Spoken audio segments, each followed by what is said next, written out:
కారణమైతే ఇంకొక కారణం ఉన్నది. మనం గమనించినట్లయితే యోబు గ్రంథము 1వ అధ్యాయం 1వ వచనములో తన కుమారులు కుమార్తెలందరూ కూడా ఎలా ఉన్నారు? ఐక్యత కలిగి ఉన్నారు. మనం గమనించినట్లయితే యోబు గ్రంథము 1వ అధ్యాయము 2వ వచనములో అతనికి 7 కుమారులను 3 కుమార్తెలు కలిగించాను. అతనికి ఎంతమంది ఉన్నారు? 7 కుమారులను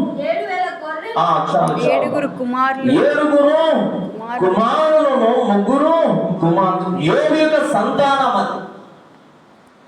యోబును దేవుడు ఆశీర్వదించాడు, సంతానం ఇచ్చాడు, కుమారులను ఇచ్చాడు, కుమారులు. ఎంతమంది కుమారులను ఇచ్చాడు? 7 కుమారులను ఇచ్చాడు, 3 కుమార్తె. మొత్తం ఎంతమంది? 10 మంది సంతానం ఇచ్చాడు. అయితే 4వ వచనంలో మనం గమనించినట్లయితే అతని కుమారులందరూ వంతుల చొప్పున అనుదినము ఒకరికొకరు తమ తమ ఇండ్లలో విందు చేయునై కూడుకున్నప్పుడు తమ 3 అక్క చెల్లెండ్రు తమతో కలిసి అన్నపానములు పుచ్చుకొనవలెనని వారిని పిలిపించుచు వచ్చింది. మొత్తం 7 కుమారులు.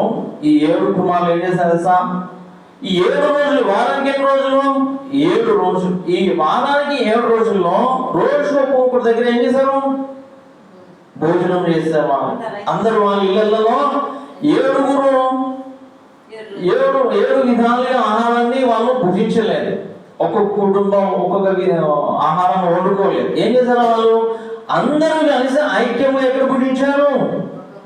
ఒక్కో కుటుంబంలో. ఇది మొదటి వాడి కుటుంబంలో సోమవారం చేశారు, 2వ వాడి కుటుంబంలో మంగళవారం, 3వ వాడి కుటుంబంలో బుధవారం, 4వ వాడి కుటుంబంలో బేస్తవారం, ఈ 5వ వాడి కుటుంబంలో శుక్రవారం, 6వ వాడి కుటుంబంలో శనివారం, 7వ వాడి కుటుంబంలో ఆదివారం. 7 కుమారులు 7 రోజులు అయిపోయినాయి. ఉన్న అక్కా చెల్లెళ్ళంతా కూడా వీరితో పాటు కలిసి భుజించామా అంటే ఐక్యత వచ్చిందా లేదా? ఐక్యత ఉన్నది, ఐక్యత ఉన్నది. మనందరూ కలిసి కుటుంబాలే. భార్యలు ఉన్నారు, పిల్లలు ఉన్నారు, వేరు వేరు కుటుంబాలే. 7గురికి 7 కుటుంబాలు ఉన్నాయి.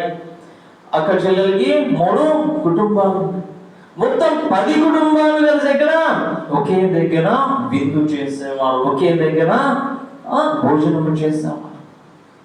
అంటే వాళ్ళలో ఐక్యత ఉందా లేదా? ఐక్యత, ఎంత ఐక్యత ఉంటే ఒక కుటుంబము కలిసి భోజనం చేయాలి. ఈ రోజులా సాధ్యమైందా? అవునా? సొంత అన్నదమ్ములే, సొంత అక్కా చెల్లెళ్ళే ఒక గ్రామంలో ఉంటే ఏమవుతుంది? ఏదో ఒక గొడవే అవుతుంది. ప్రతి ఒక్కరిలో జరిగే సాధారణమైనటువంటి సాధారణ కుటుంబంలో ఇది సాధారణం. అవునా లేదా? కానీ యోబు యొక్క కుటుంబం ఎట్లా ఉంది తెలుసా? అందరూ ఐక్యముగా ఉన్నారు. ఒక్కొక్కరి కుటుంబంలో ఒక్కొక్కరు ఏం చేస్తున్నాడు? ఆహారం భుజించుకుంటూ వస్తున్నారు. ఈలోపు వారం అయిపోతుంది. మళ్ళీ వారం రోజులు ఇట్లానే చేస్తున్నారు, ఇట్లానే చేస్తున్నారు. ఇవాళలో ఐక్యత లేకుండా ఉంటుందా? గొడవలు వస్తాయా? ఐక్యత లేకుండా ఉండడానికి అవకాశం లేదు, గొడవలు రావడానికి అవకాశం లేదు. అంత ఐక్యముగా ఉన్నారు కనుకనే దేవుడు ఏం చేశాడు? ఆశీర్వదించాడు, బహుగా ఆశీర్వదించాడు. యోబును ఆశీర్వదించినట్టుగా ఎవరిని కూడా ఆశీర్వదించలేదు. బహుబలముగా ఆశీర్వదించాడు. 3వ వచనములో అతనికి 7,000 గొర్రెలను, 3,000 ఒంటెలను, 500 జతల ఎడ్లను, 500 ఆడుగాడిదలను కలిగి బహుమంది పనివారము అతనికి ఆస్తిగా ఉండే. అతనే గొప్ప. తూర్పు దిక్కున ఉన్నటువంటి జనులందరిలోకెల్లా గొప్పగాడు ఎవరయ్యా అంటే యోబు. ఈ కాలంలో మనం చెప్పుకుంటాం ప్రపంచంలో ధనవంతుడు లేదా? కానీ ఆ కాలంలో భాగ్యవంతుడు, ధనవంతుడు, దేవుని చేత ఆశీర్వదించబడిన వాళ్ళు ఎవరైనా అనుకుంటే యోబే. ఆడున్న చుట్టూ జనాంగం అంతా కూడా ఎవరికి ధనం ఉన్నది, ఎవరికి ఆశీర్వాదం ఉన్నదంటే యోబు. ఈరోజు మనం అనుకుంటాం కదా, ప్రపంచంలో ధనవంతుడు ఎవరు, ఎప్పటికప్పుడు సర్వేలు చెప్తూ ఉంటాయి. ఆ రోజుల్లో కూడా అత్యధికముగా ధనవంతుడు దేవుని చేత ఆశీర్వదించబడిన వాడు ఎవరిగా అంటే యోబు. మరి యోబు ఏ విధంగా ఆశీర్వదించబడ్డాడు అంటే, యోబు తన కుటుంబములో తన పిల్లలందరినీ కూడా ఏం బోధించాడు? ఐక్యత కలిగి ఉండడం నేర్పించాడు. మరి పెద్దవారైనా సరే ఏం చేస్తున్నారు? పెద్దవాళ్ళే పెళ్లిలైన పిల్లలైపోయినా కూడా ఐక్యత వదలలేదు.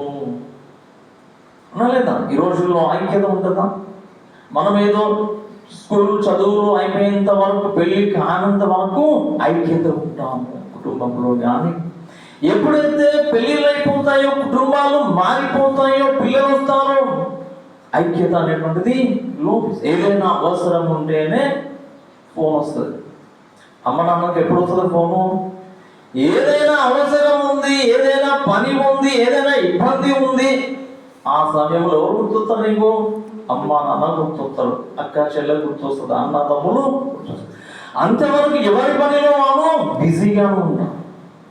అవునా లేదా? అంటే మీరేం చేస్తున్నప్పుడు అనుదినము ఒకరింట్లో ఏం చేస్తున్నారు? విందు చేసుకుంటూ, ఐక్యత కలిగి, ఒకరికి అవసరాలు ఒకరు తీర్చుకుంటూ, ఇలా మనం ఐక్యతని చాటారు. అందుకే దేవుడు ఏం చేస్తాడు? దేవునికి ఆశీర్వాదం అంతా కూడా ఇప్పుడు ఎవరి దగ్గర ఉంది?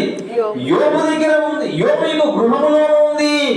యోబు యొక్క గృహము చూడు, ఏం చేస్తాడు? కంచె వేశాడు.